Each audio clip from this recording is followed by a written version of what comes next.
آگے سورہ نمبر 14 سورہ ابراہیم علیہ السلام، چونکہ اس سورہ مبارکہ میں ابراہیم علیہ السلام کے ایک بہترین اور جامع دعا کا ذکر ہے، تو اسی مناسبت سے اس سورہ مبارکہ کا نام سورہ ابراہیم رکھا گیا، اور زمانہ نزول یہ بھی مکی دور کے آخری ایام میں نازل ہوئی ہے، اور اس کے مضامین میں بھی مختلف انبیاء اور قوموں کے احوال بیان کیے گئے۔ ان کا مقصد بھی کیا؟ تاکہ مشرکین مکہ پر حجت عام ہو جائے۔ یہ بات پہلے بھی میں عرض کر چکا ہوں کہ انبیاء کے واقعات جو اللہ نے بیان فرمائے تو اس کے بنیادی مقاصد یہ تھے، ایک تو مشرکین عرب جان لیں کہ جو ہم کر رہے ہیں یہ کام ہم سے پہلے بھی قوموں نے کیے ہیں، لیکن ان پر عذاب آئے ہیں تو ہم پر بھی تو عذاب آ سکتا ہے۔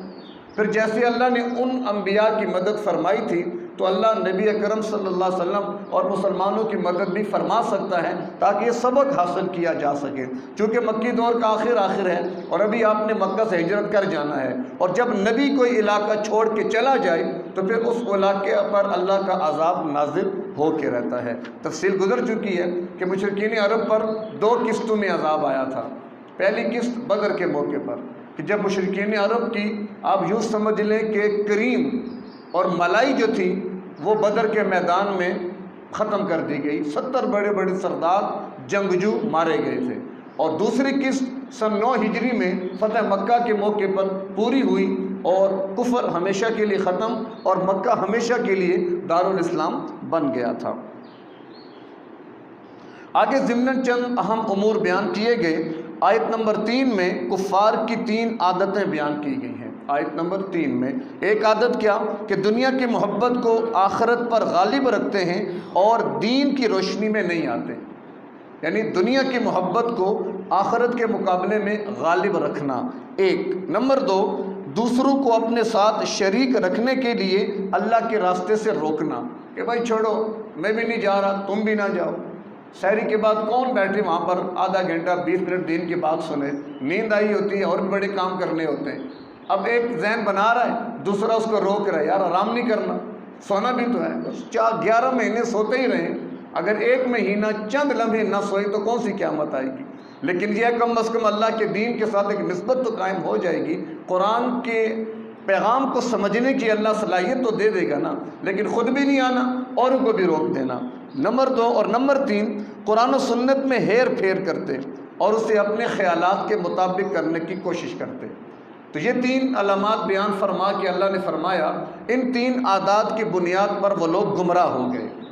اب یہ ہیں صفات تو کفار کی، لیکن اگر ایمان والے بھی ان صفات کو اختیار کر لیں گے تو ان کو بھی گمراہی سے کوئی بچا نہیں سکتا۔ کیوں کہ بعض اوصاف اللہ نے ایسے بیان فرمائے قرآن میں کہ جن کی بنیاد پر اللہ کا یہ فیصلہ ہے کہ جو ان کو اختیار کرے گا اللہ اسے عزت اور عروج عطا فرمائے گا، اور جو ان اوصاف کو اختیار نہیں کرے گا وہ دنیا میں ذلیل ہو جائے گا۔ جیسے آج کے دور میں آج کافر یہود و نصارہ ہماری دنیا کی نگاہ میں ہمیں نظر آتا ہے کہ بڑے عروج پر ہیں۔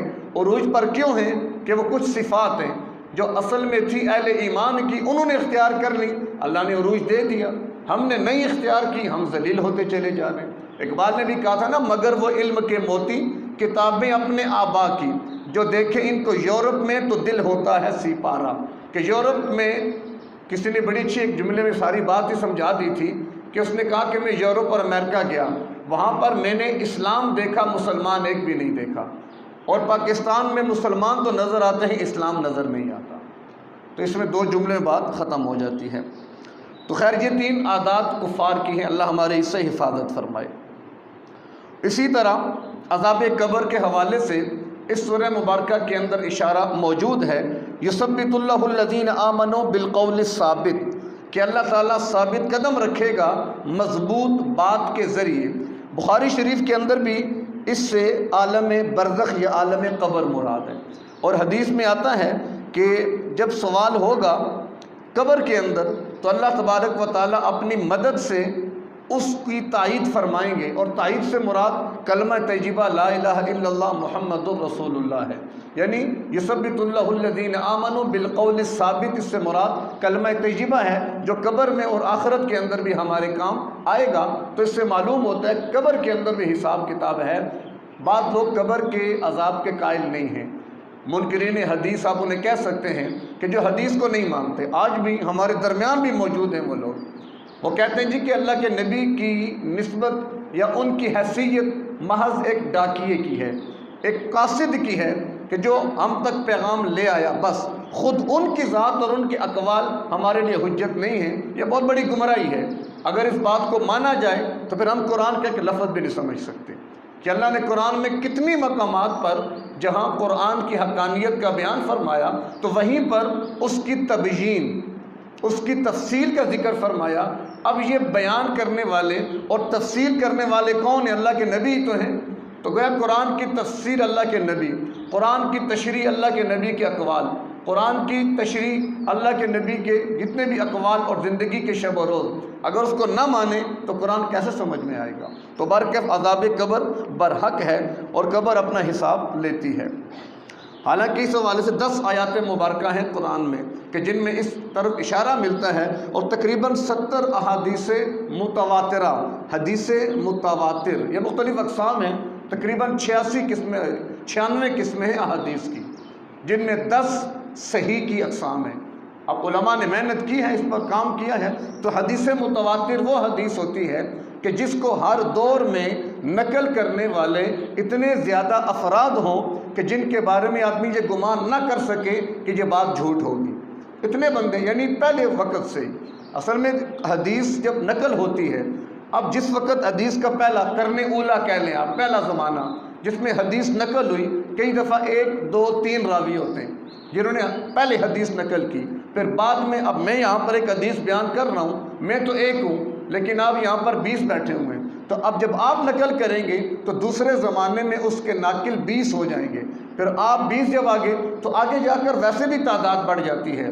تو حدیث کی جب تفصیل ذکر کی جاتی ہے تو اس میں کرنے اولا کو دیکھا جاتا ہے کہ جس وقت حدیث کو نقل کیا گیا تو کتنے افراد تھے، تو اس میں حدیث متواتر یہ وہ حدیث ہوتی ہے کہ اس وقت بھی ان کی تعداد زیادہ ہو۔ اب کتنی تعداد ہوتی ہے اس میں اقوال مختلف ہیں، لیکن اس بات پر سب کا اتفاق ہے کہ تعداد اتنی ہونی چاہیے کہ کوئی آدمی یہ نہ کہہ سکے اتنے بندے جھوٹ تو نہیں بول سکتے نا۔ اور حدیث متواتر حجت ہے، یعنی قرآن نص قطعی ہے، تو حدیث متواتر سے بھی ثابت ہونے والا حکم قطعی ہوتا ہے۔ خیر تفصیلی عنوان ہے۔ تو برکف عذاب قبر جو ہے اس کے بارے میں ہمارا عقیدہ یہی ہے کہ عذاب قبر برحق ہے۔ تو یہ کچھ تفصیلات تھی سورہ ابراہیم کی۔